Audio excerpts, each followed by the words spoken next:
नमस्कार दोस्तों।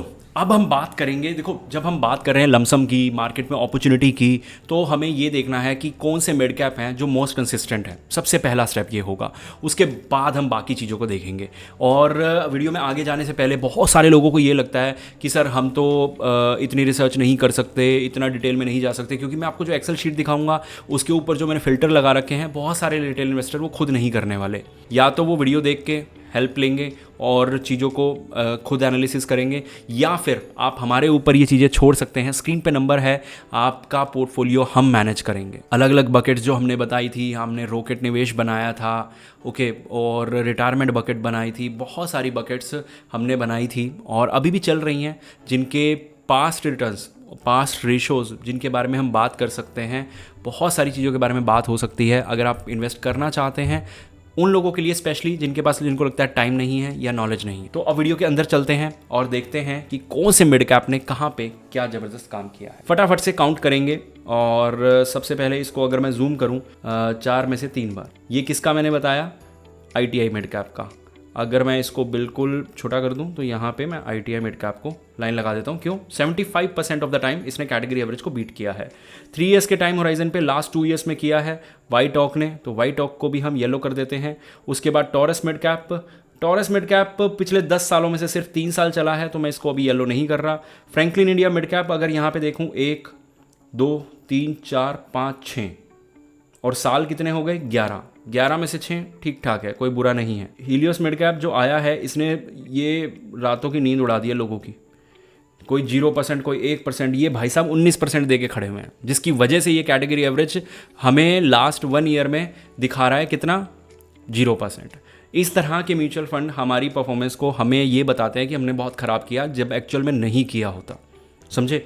तो ये एकमात्र म्यूचुअल फंड है। और अगर मैं बात करूँ ICICI प्रूडेंशियल मल्टी कैप की, तो यहाँ पे 1 2 3 4 5 6, तो इसको भी मैं अभी ले लूँगा, लेकिन इसके अंदर ना एक चीज़ है जो हम बाद में डिस्कस करेंगे जब वीडियो डिटेल में बनाएंगे। उसके बाद कोटक मिड कैप, ये तो हमें वैसे भी पता ही है, इसमें तो कोई पूछने वाली बात ही नहीं है। उसके बाद कोटक की मैं यहाँ महिंद्रा मल्टी कैप की बात करें तो सिर्फ 4 बार, लेकिन 4 बार कितने में से, आप ये देखो 7 बार में से। HDFC मिड कैप का भी हमें पता है, JM फ्लेक्सी कैप का भी, बंधन का भी।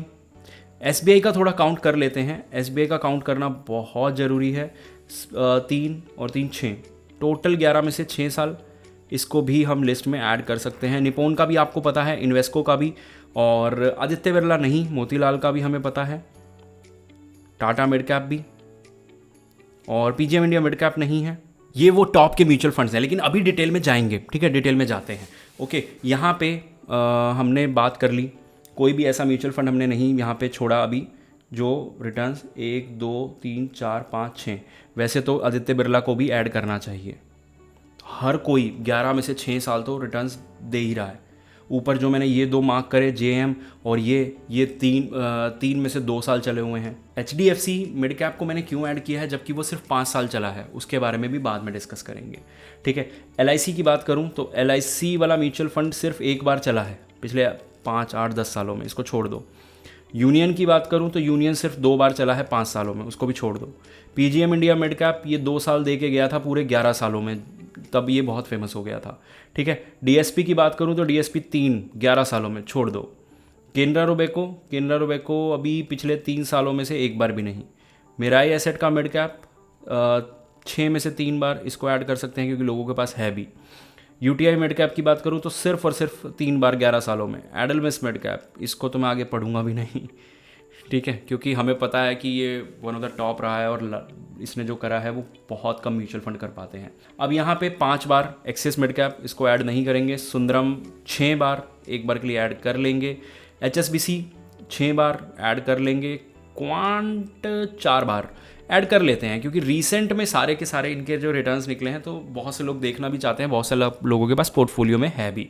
तो ओवरऑल, ठीक है, ओवरऑल हमने यहाँ पे कंपेयर कर दिए 20 मिड कैप म्यूचुअल फंड, जिसमें से हमने LIC, union, PGM India mid cap, DSP, Canara, UTI और एक्सिस निकाल दिया। इसके बाद बच गए 13 मिड कैप म्यूचुअल फंड्स। तो इन मिड कैप म्यूचुअल फंड्स के बारे में देखेंगे कि किस तरह से काम करते हैं, लमसम के लिए कौन सा बेटर हो सकता है, रिकवरी कौन कर रहा है, या सब चीज़ें। और इसकी डिटेल में हम सीरीज़ लेके आएंगे जैसे हम स्मॉल कैप की लेके आए थे। और इस तरह से आप किसी और कैटेगरी की भी सीरीज़ देखना चाहते हैं तो हमें बताइएगा। मिलते हैं अगली वीडियो में। और वीडियो में जाने से पहले मैं बता दूं कि लमसम या रिकवरी जब हम ये देखते हैं तो ये सिर्फ और सिर्फ डेटा की रीडिंग है, एनालिसिस है, डिसीजन आपको खुद लेना है।